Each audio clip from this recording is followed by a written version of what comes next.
announcement. The hemp revolution will not be televised. I repeat, the hemp revolution will not be televised.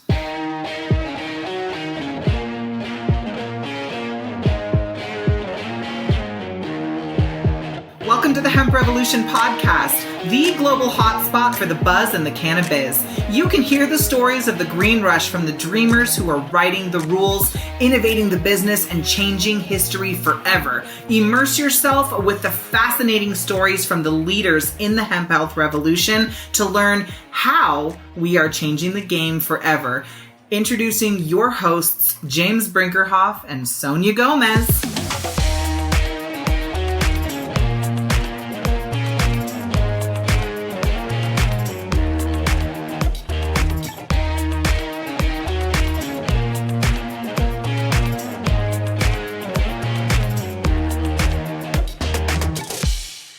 What's up, everybody? Welcome back to the Hemp Revolution. I'm your host, Sonia Gomez, and today we are diving in with yet another hempress of the industry. So super exciting. Becca Recker is the Director of Communications for Frogsong Farm.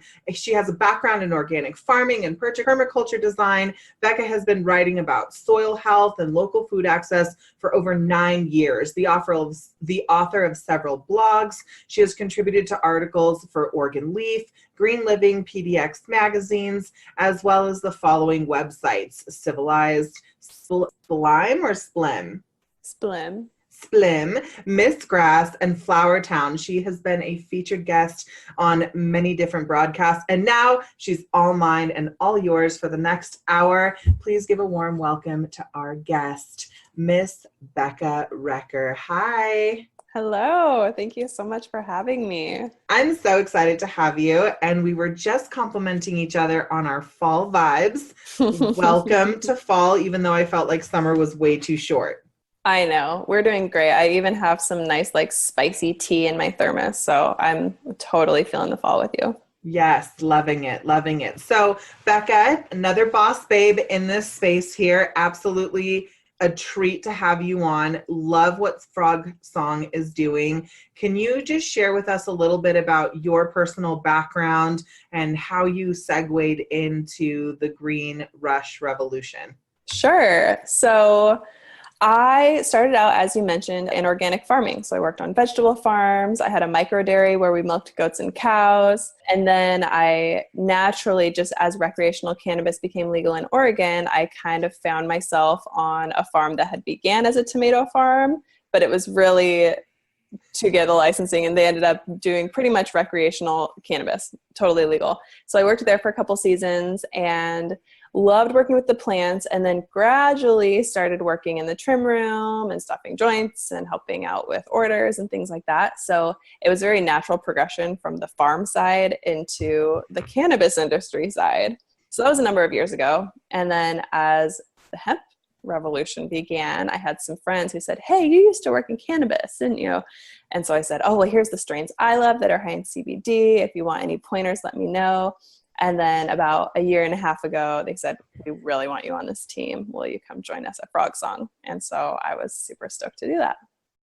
Yay. Okay, cool. So what is Frogsong like? This is going to be a tongue twister for me. I know. Entire show, but that's okay. It's become a running joke. We're like, The frog sings. No, it's a frog song. So tell me a little bit about Frogsong and what they're specifically specializing in. I know all of the different farms have sort of an area of expertise, and they, the ripple effect of that opens up new dynamics inside of their business. But what is Frogsong best known for? Sure. So we are known for being a seed to shelf craft hemp operation.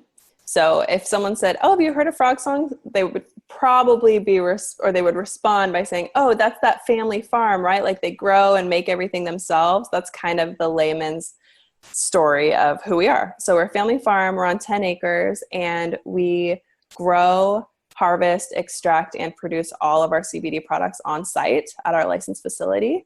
And so, as you know, in the industry, that's completely unheard of, to have complete control by a small handful of people, literally from the seed until we're shipping orders out to the end customer or to the wholesale customer. Yeah, we make therapeutic grade CBD products for people in pain. That's our mission. Is make really high quality products that are really effective and consistent for people in pain. So we don't make a lot of novelty products or flavored things or edibles. We're like, what is going to be the most effective, most consistent, no frills, no fuss. Yeah. Yeah. We're just hoping to help people. Yes, love that. Okay, good. So on 10 acres, and there's sort of this dicky dance that's happening in the industry right now where everyone's like, oh yeah, mine's bigger than yours. And oh my gosh, let's sword fight for a little while on the bridge and it's knocked off first. And it's like, okay, that's cool. Everyone has the biggest dong. But like right. at the end of the day, I'm of a similar mindset in the sense that I believe that craft cannabis or craft hemp is really going to be on the rise here in the next couple of years because stabilizing and quality control is really, really challenging on a massive scale. Exactly. And there's going to be only so much time that you have before big tobacco or big alcohol or big business in general comes in and truly becomes the biggest, not the best, but the biggest mainstream Middle Earth Homer Simpson product provider, right? So my question is, while everyone's sword fighting and comparing, penises to pencils, how does a 10-acre artisan farm who's fully vertically integrated not only stand apart, but survive the time where it's a very small window here before we start to be, infiltrated by big business here. So talk me a little bit through about what that conversation looks like in the war room for Frogsong. How are you guys strategizing through or preparing yourselves to be a long-term, having that stickability in your company? You're exactly right. And so I'd say there's a few things. The first is really what my job is, which is the storytelling. And day in and day out, whether it's talking to people at the farmers markets or adding content to our Instagram, we're driving home, here's what's happening in the industry, and here's what you need to look for. Buy farm direct. We say it over and over, buy farm direct. And that's an extremely rare thing to find. And when you can, we just say, know your hemp farmer. That's kind of our motto. No, is that even possible? And so you're totally right that medium size independent farmers are not going to be able to compete when big money and big industry comes in. And so we anticipated that from the start. And so it was almost like a radical doing something that's not trying to be everything or trying to be a little big guy. You can't do that. We're doing radically quality over quantity. So the storytelling is one piece. And also the vertical integration is the other piece because we have complete control over our supply. And I mean, we grew 12,000 plants this year. We have more hemp than we can possibly know what to do with right now. And we're doing well and we're growing. So ultimately we'll probably buy another farm, another maybe 10 or 20 acres. So that is something we're willing to do, but only to the point that you can have a hand in your operations in an intimate way and not begin to cut corners in order to scale, which is just kind of part of the name of the game when you scale. So we're basically swimming upstream, and that we will find a certain customer that sees that is discerning and wants that. And so our mission has just been to be really consistent with what we do and unapologetic that we're not doing this because we only have 10 acres. We're doing this because we're radically devoted to quality. And you just can't process hemp the same way if you have 1,500 acres or even 100 acres. You just can't manage extractions in the same way or production or individual customer service in the same way. So we don't want to grow exponentially. It's a family farm. There's 8 of us on staff. We want to support our families and we want to have a staff that grows over time organically and comfortably by, telling our story and by remaining in control of the seed to shelf process. And the other piece is we're not beholden to outside investors. We're completely self-funded. And so we really feel a ton of agency over the way that we grow and make business decisions going forward because we're the only ones as stakeholders or those of us who are actually intimately involved with running the company. Yes, love this. And you could not have answered that question in a better way. I'm like literally, so in my work, and I'm not sure how much you know about us, but just like a quick and dirty, my husband and I have had about 35 years in the industry. We've, been soil to customer, soil to shelf, or, serving the consumer all the way from beginning to end for a long time. And my story starts from a patient. My own life has been personally transformed by the use of this plant. I believe it. So I am of a similar mindset, again, I'll say, because quality over quantity made the difference when I started to look at where I was sourcing my product from, or how I was utilizing it, looking at the different delivery systems, the different potencies, what time of day or what symptoms specifically I was trying to manage when making my product selection. It was always the artisan farms that were able to provide me the quality that I needed, and therefore the quantity was always available, because I am, one of the 3% of people who will actively search for that quality of product. And that's, I always say this to my clients. So as time has progressed, we've taken our knowledge and packaged it up into consulting, or, being a support system for the industry as a whole, to rise and really set a new standard of professionalism in the way that we are holding ourselves and supporting each other in our growth within this industry, because we are still a self-governing industry. Right. We are still very much the rule makers and breakers right now. So what I say to my clients all the time, the riches are in the niches. You have to really get committed. And I love how clear you are in your communication about who specifically you're serving. Most people are trying to be everything to everyone and are getting lost in the shuffle. They want to be a yes man. Like, right. You're not MC Hammer's hype dude, bro. Like, you cannot be everything to everyone. Totally. Put the and flag if you try, down. you're going to burn out, and you're not going to actually do any one thing as well as you think you can.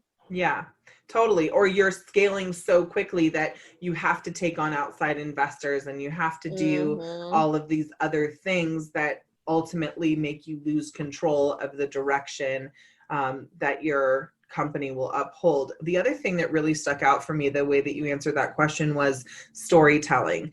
I have built my entire business over the last 3 years of telling the stories and sharing the journeys and giving that like behind the scenes access to everyday people who are watching this whole industry explode before their eyes, but then have very little knowledge of what it actually takes to plant the seed, watch it grow, nourish it, nurture it, harvest it, process it. And what are all of the different steps that it takes to get to your mouth, before you start to feel the difference. So I absolutely love that. Where are your main points of distribution right now?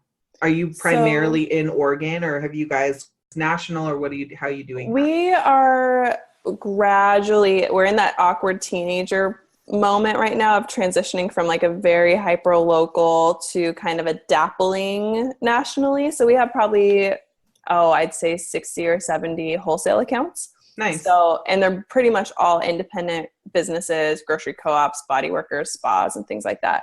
Yeah. And so they pretty much find us one by one or by word of mouth. We don't push hard on wholesale, because our main approach is direct to consumer from our website. So we have our web store. Fortunately, we're a CBD company. We're still riding that wave of that being totally kosher. So yeah, I'd say the large percentage of what we do is straight from our website to the consumer. Nice. Yeah. Nice. Love direct to consumer. That's a lot of the work that we do too. And many of the companies that we work with have been successful offline and are trying to navigate their way to making the online transition. So many challenges with running an online business. Yeah. Such a crazy animal to tame. What are some of the key challenges that you guys are consistently having to manage in your business that you may attribute some of the slow growth to? I know that some of that is intentional, but I'm also not stupid. Like I know that like Right. every No, we would single love CBD to do company. 10 times our sales, and we are able, even with the quality control we have right now, to 10 times our sales, you know? Yeah.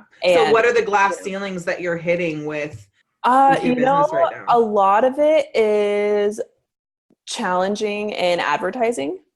So I have tried probably 20 different ways to run very creative, very along with the rules, social media ads. They're always rejected. Appeals, always rejected. And so it's maddening when I see CBD companies. I'm like, I know that's a CBD company. We all know it is. And they got an ad through. It's like a shot in the dark, you know? So that's been a barrier.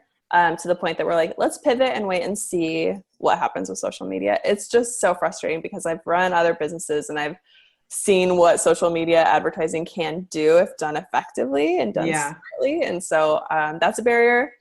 I'd say beyond that, it's just the CBD space online exploded so fast, and so many companies dumped a ton of money into SEO and into, you know, web content. And so a lot of the best keywords, everything's so saturated right now that in order to really tap into any of those major search intents, you have to kind of be parroting a lot of the content that's already out there. And so it's frustrating as a storyteller wanting to tell stories about the farm and the relationship to the plants and this individual testimonial that's so moving about this person and their family.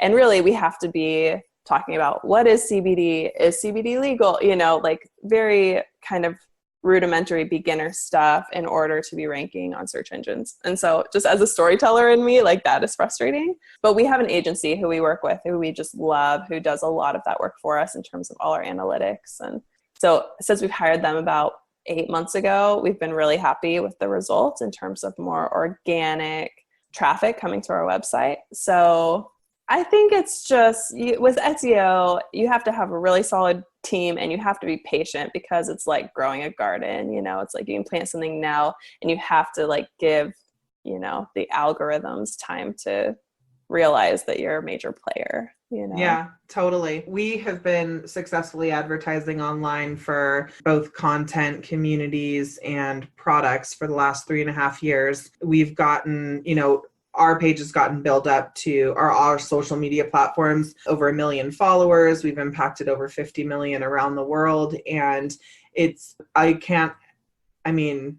I'm still rendered speechless at that gut wrenching, like butthole puckering feeling of when your entire social media platform completely disappears off the face of the web because you said something or did something or posted something that wasn't right. And you're like, oh, mother of God. Yeah, it's so scary. And it's like, and I see this all the time. People are like, build your email list because you don't own your social media. Like, and it could be ripped away at any moment. And I'm like, oh, that's so it's so scary true to reckon with. Yeah. I've personally experienced it. We've had our social media page taken down 3 times and successfully brought back up. And, you know, I just stick with I'm originally from Northern California. And so I'm like very much immersed in the culture of cannabis for a long time. And I'll just say, it's all about who you know. It doesn't matter if it's online, offline. It's all about who you know. You call the right Betty who's in the right mood at Facebook, and they're going to help you out. Thanks, Facebook.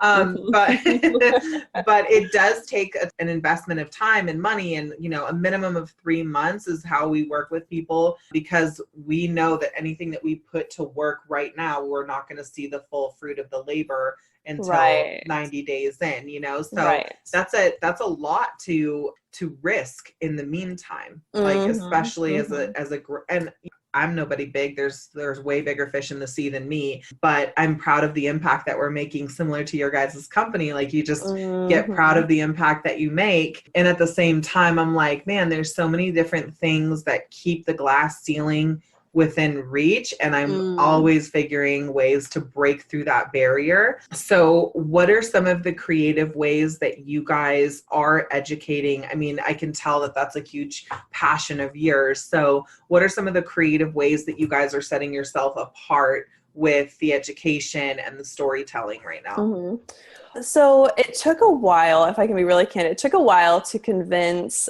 some of the leadership at our farm that media, especially visual, like photograph and video content, is so important, you know? And as someone, I'm 29, I've spent a lot of time online, I shop mostly online. I understand because I know what draws me in and what doesn't, and I know I'm not going to sit and read a long thing. It could be interesting and important, but if it doesn't have something visual for me to look at, it's just not going to work, you know? And so it took me about a year to convince them, like, we should be spending thousands of dollars on really top-notch visual content that we can use over and over, that will continue to grab new people as they scroll on past, you know? And so that's what we've done, is we have some great photographers. We have a video we're producing right now that's kind of like the seed to shelf story. I was just at the farm last week doing interviews, so they're doing little vignettes of each person on the staff and really bringing, as you've talked about, the people behind the product, bringing that story to life. So if you look at our social media, it's mostly pictures of flowers, hemp flowers, pictures of our team or other people who we're connected with, or pictures of our products. And I'm like, that's the formula right now, because those are what people want to see. Like, people don't really want to read along, you know? So I think it's a matter of offering something that's useful. And I guess that's one of like the biggest rules in social media anyways these days, is offer something useful, because there's so much noise. And that's what I'm drawn to is, oh, here's this herbalist thing where this person's talking about how I can use this specific thing. And then it feels connected to my real life, instead of I'm here numbing out, oh, and I know this is a company, I don't want to see an ad right now. So I guess trying to really honor the fact that whoever our audience is, these are real people. These are discerning people with brains and hearts. And I think you don't want to ever get stuck in this business to consumer mentality. At least we don't. I want to be in like a human to human mentality, where like, whoever you are, friends who I've not met yet, here's something that I would like to offer you that would be useful to you and meaningful. And hey, here's a personal touch. Yes, we have to be professional. I can't be like, hey everyone, it's Becca on our blog. You know, we've got thousands of people coming. But it's a fine line, because we want it to be personal while not being small town, mom and pop, podunk, farm life, you know? So I think that's what the balance I've been trying to strike. I love a good podunk. Well, out here in Oregon, they're a dime a dozen, you know? And I swear also, like the moon goddess, like earthy brown craft paper vibes run so deep out here. Like all the branding, it's so crunchy that I'm like, I love it. And I also just can't anymore. Like I can't. Well, can we get some cellophane? Yeah, no, not even if it's biodegradable, great. You know, Yeah, like people are like, you're super earthy. I'm like, yes. And they're like, you're a hippie. I'm like, not exactly. I'm a logical hippie. Yeah, I like to walk the line. Yeah, I walk the line. I'm like, I don't want aluminum in my deodorant, but I will wear, you know, perfume.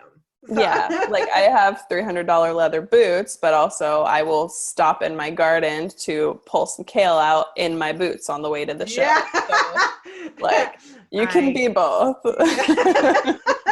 I love that so much. Are you my soul sister from another mister? It seems so. Yeah.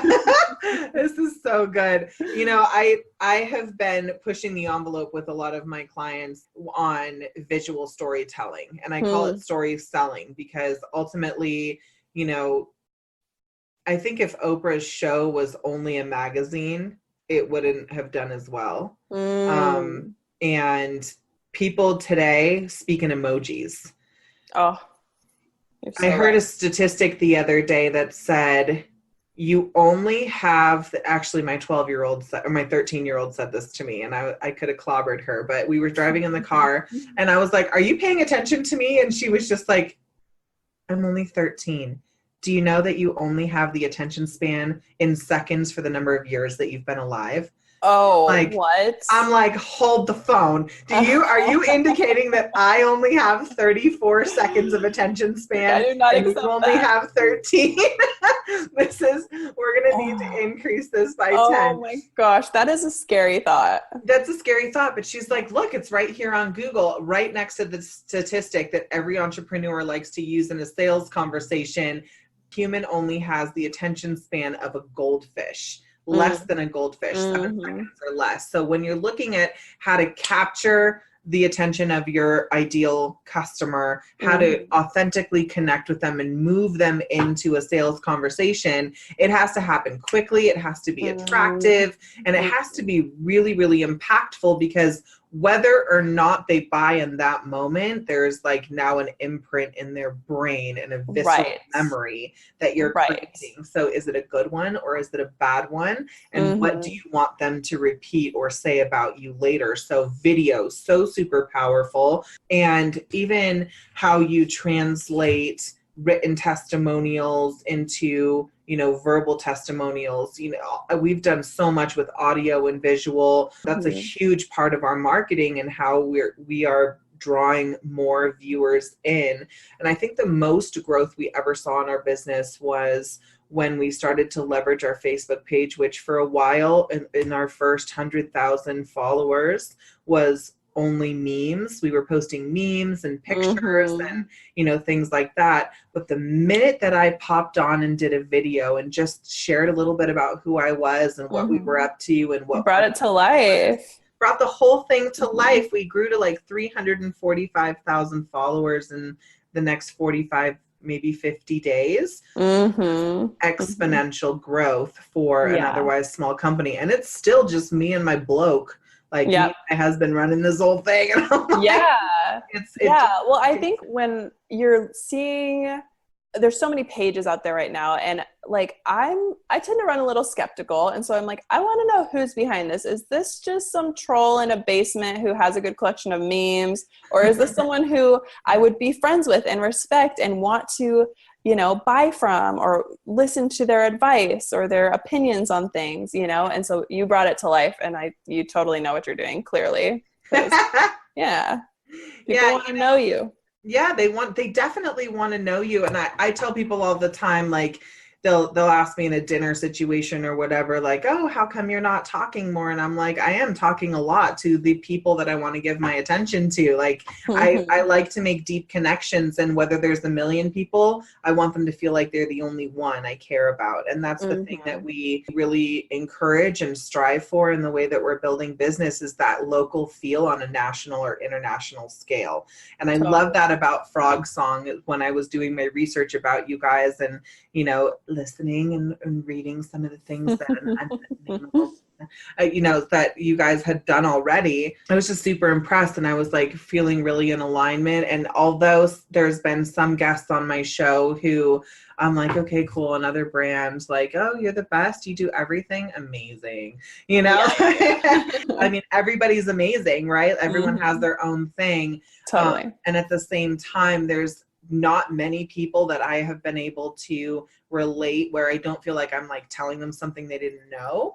And I think video, long story short, I think video and story selling are an underutilized asset. People want to know that the people behind the products are not selling anymore. It's the people and the mission and the passion and the purpose that bring people to you and start to commit them to your brand. We connected to a brand because of what they do, how they do it, and why they do what they do the way that they do it. And that's I think the new wave of entrepreneurialism. Well, and I think it's such an exciting moment, even beyond cannabis. I know maybe it's just my feed, but I feel like everything I'm seeing in terms of product ads lately is a lot of things that are zero waste or carbon neutral, or products that are fundamental improvements in the way that I actually live my daily life. So I'm like, oh, these people get me, you know, and the larger conversation of like environmentalism and climate crisis, all these things are connected, you know? So it's not like there's this world thing happening out there and here I am on my computer. Like, we're not going to feel great for much longer about just buying things one by one on Amazon and having them come in a plastic package onto our doorstep. You know, it's like, oh, here's something that if you want to emotionally connect with your consumer, like connect with them on many levels where, oh, we care about the same things. And here's a tiny way of me extending something to you of value in that way where, okay, this thing's going to come to you in biodegradable packing peanuts and it's in a glass jar on purpose because we don't want to, you know, we're sharing these oceans. Like, connecting with people in that way gets me so excited. And I'm like, who are all these rad entrepreneur chicks making all these shampoo bars and reusable cloths and things? I'm like, whoever you are, like, take my money. Take all my money. Subscribe. Take my money and my phone number, bitch, because you better call me on Friday night. Can we be friends? I'm like, I'm that girl on the street. Oh my gosh. Yeah. I'm like, hi, hey.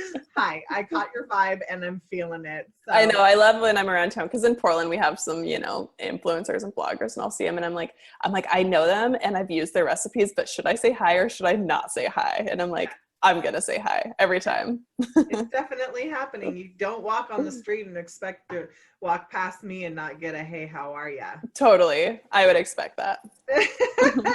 Final question that I have for you, and I think that we've brushed and touched on it a little bit, but I want to just get like super committed to it because there's two different types of people I think that listen to my podcast regularly. The ones who are already in business and looking for those mini tips and tricks that will allow for exponential growth. And then there's also the budding entrepreneurs, as I like to call them, who are just trying to figure out what are the opportunities? How do I navigate my way through? How do I even get started in this whole thing? So bridging the gap between the two, because there's quite a bit of a significant difference between owning and operating an existing business and considering what your entry point is. Mm-hmm. What are some key pieces of advice that you could offer the two groups as they're considering getting in or as they're trying to navigate through these inevitable challenges when looking at growth? Well, I would say for those who are just getting started, I would say spend some real time getting super clear on your value proposition. What are you actually offering to the market, to your end customer that is of value? Everything is going to be built off there. You can have the best marketing plan in the world, but are you selling something they're going to want to buy over and over? Or are you selling something that is just adding to the noise? So get really clear on your value proposition. And if you're not super clear, continue to refine it, get mentorship, get coaching, and refine it until you have something that when you talk to someone over dinner and mention it, even if they're not as interested in the topic, they light up because they're like, oh, that's creative or interesting or solves a problem or sounds really exciting. Get that dialed first because the whole story is going to come from that. That would be my first and foremost. And I'd say that should be a continuous process even as you get further into business. It's going back to the heart. What is our value proposition? What are we contributing of value? Because that is going to build brand loyalty more than anything else. In terms of folks who are really already on the grind and looking for little tips and tricks, that's a tougher one because the way that everyone runs their businesses are so different. So I can only speak to the way that we run our business. And honestly, again, I think so much is about quality, and in whatever ways you can, tell the story of what makes your offerings different and what makes your offerings alive, So as you said, products don't sell, people sell. So even if you're doing a little bit of storytelling or showing your face on, social media or have good video content, invest in a good, who we are video that splashes across your, social media, or pop on like you do or I do onto your Instagram and say, hey, this is us. Just wanted to say hi. Thanks for being here with us. Tell us what you want to know. How can we better serve you? Add just some humanity to it. I think if Nike or Adidas did that, it doesn't matter what size your company is. Bring some humanity to it. I want to see that as a customer. I think other customers want to see it too. Oh my God. That was not a short answer. No, that was such a good, who cares? I would have listened to you for 10 more minutes because it's such real value to be able to hear these things. And from the insider's perspective, people who are, I ask this question to everybody and everybody answers it in a different way. Some people talk about, the individuals who are running the team. Some people talk about the team as a whole, and I just love to hear, I'm like taking notes myself because I want to hear things that can bring immediate value. And that I say that we have 3 jobs as a business in this space or in any space really, but particularly in this industry, when we're brand new, we're still figuring out, we're still chartering the map, right? Mm-hmm. How are we going to get from point A to point B? Where the fuck is point B in the first place? Like, exactly. we're just, everyone's at the same place, just some are a little bit further ahead in the boat race or behind, so to me, there's no wrong answer, but I believe, it's my opinion, that we have 3 goals or 3 things that we should really be focusing on every day, especially if we're direct to consumer. Number 1 is to capture the attention of the people that we want to serve. And the only way to do that is, just to second what you said, is to be laser focused on who you want to provide your what to. You could have a service, you could have a product, you can have, something tangible or not, but no matter what, if you have something that you want to share or sell, you have to know who it was created for. Who are you creating this thing for? And what are the key characteristics that in fact make them human? What are they thinking? What are they feeling? What do we naturally subscribe to? What are our limiting beliefs that would put us in the pursuit of happiness? People don't buy because they are already in pleasure and they want more of it. They buy something because they're in longing. They have a yearning. They have a need that they're looking to fill. And so finding a language and some sort of human aspect that connects to that humanity within ourselves. We are human beings, not human doers. And by the time that we slow down enough to focus on the things that we are doing that are making us feel and be in a specific state, that's where you find the sweet spot of the problem that you are directly wanting to solve with a product or a service, or business archetype. So really get committed to the person that you want to serve. What is the language that they're speaking? How do they self-identify? What are their major pain points right now? And how does your product or service solve that particular problem? In that formula, you will find the answer to the story. What is the story? The unique selling proposition that you can come up with that will start to capture the attention of the customer that you want to serve, and be in love with them. Understand them on such a deep level that you can consistently capture and keep their attention. Second is connecting, authentic connectivity. And this is a lost art, I believe, especially with the infiltration of social media and digicom connection. I think that authenticity in our connection is a lost art. And it takes a certain kind of someone and a certain kind of something to be able to transfer energy through a computer screen and feel like the arms that you have are wrapped around that person that you want to serve. Everyone's looking for a hug. I see the zombies walking around like this, and everyone needs a hug. I feel you so hard on that. I host kettle puddles all the time. Like, I'm in a very high touch community of friends. I'm like, more touch will just heal all the shit.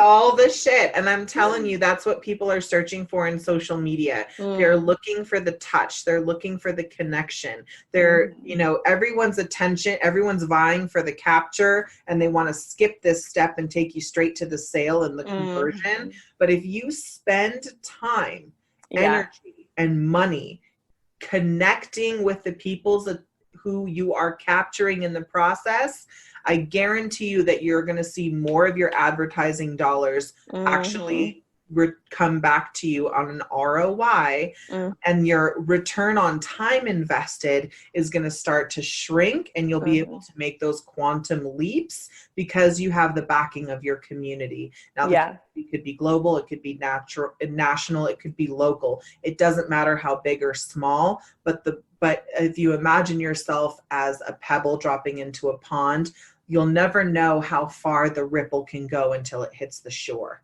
So you just be willing to take the time and energy and put the resources towards creating that authentic connection through storytelling, through visual imagery, through exclusive access to things that other people would otherwise not see. And then finally is the conversion.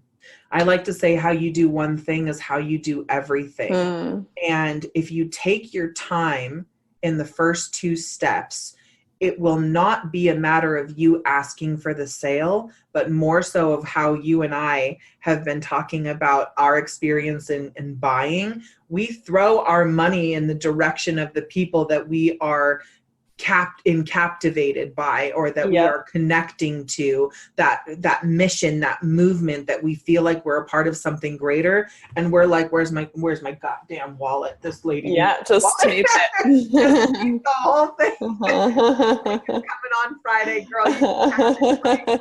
It just feels so much bigger than us, and we want and need. It becomes a need to be involved. So, really focus. Everyone's so worried about the conversion, but if you really focus on the capturing of the attention of the people that you ultimately want to serve, it's not everybody, honey. It's the somebody that you want to serve. And there's key characteristics that you can identify, and then having that authentic connection with them will carry the sale all the way through, and they'll be asking you, how can I work with you, instead of you having to continuously push products or services down their throat. Right. In a loud world, this is the way to quiet the white noise and become the only solution for the biggest problem that they have. And that, my friend, is how you experience exponential growth in both your impact and your income.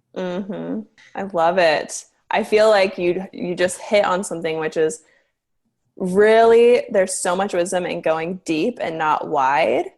And going deep doesn't mean limiting your audience or limiting your potential reach. There could be millions of people who are that somebody, depending on how things scale over time. But you still, regardless, whether you want to end up serving 1,000 people or 100,000 or 10 million, the same story goes. It's get really clear on who your people are and get really clear on why you want to connect with them. And I feel like for me, if it were me building my own company, I would want to reach people who I relate to. So I would build a company that is coming from an initial heart place, because it's going to be so much more fun to do the work too. Yes, I'd be serving a whole heap of sister wives. Right? Like, that's the dream. Come on, ladies. It's a moon dance time of year. Let's go into this turtle lodge over here. Oh my God. Try it out.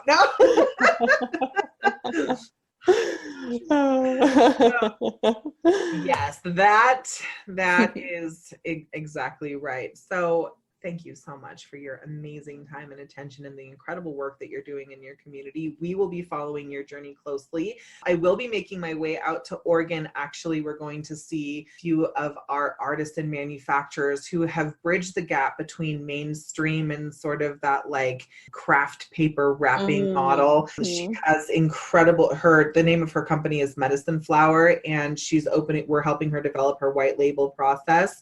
And she already has distribution in the Wynn Las Vegas, Bellagio, Luxor, like all of these mainstream hotels, but she's using the fundamentals of craft medicine to come into those spaces. So I'm really excited to come up there and see her. Would love to come out and see you guys while we are in town. It would be amazing. Yeah. Look for my calls on Saturdays, because you're in my new morning tea company. Love you.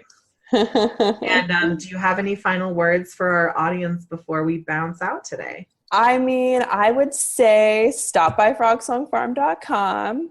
If you need to try some CBD, we have a 30-day guarantee of satisfaction. So you can use the code BENEFITS, that's benefits with an S, to save 10% on anything on our website, any order over $50, and we'll ship it straight to your door anywhere in the US. Amazing. And we'll be sure to post all of the links around the blog here. We're going to do a full-scale blog on you guys as well, highlighting some of the points of conversation, and there are many from this interview here today, you guys. So make sure that you check out the blog, and you can find all of the links and websites to their social channels, and follow the mission of Frogsong so that you can follow what they're doing in their company and in their community. Thank you so much for tuning in. And for those of you guys who are running existing businesses or are considering jumping into the river of the green rush, check us out at theemeraldcircle.com for more information on how you can accelerate your growth and success inside of the CBD space.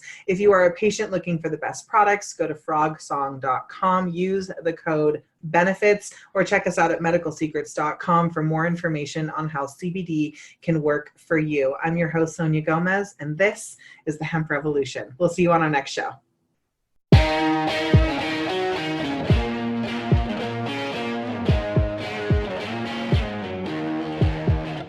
Thanks for listening to another Rockstar episode of the Hemp Revolution podcast. I'm your host, Sonia Gomez, and just for you, we took notes on this episode along with the links and other resources mentioned inside of today's show. Get them for free right now by going to theemeraldcircle.com. Now, if you want more on this, please subscribe to the show on Apple Podcast or wherever you like to listen, and you will be automatically entered in to our monthly giveaway where you can get swag bags, all kinds of cool gifts and discounts from our guests, and exclusive offers that are only mentioned right here in the Hemp Revolution podcast. I can't wait for you to share this with your friends. With your help, we've been able to impact millions of people's lives around the world with the truth about hemp and cannabis. And we know that you love us so much that you're going to leave a review and rate us right now on your favorite platform to absorb content just like this. Now, we challenge you to dream big and love the life that you live. Thanks so much, and we hope to see you on our next episode of the Hemp Revolution podcast. Ciao for now.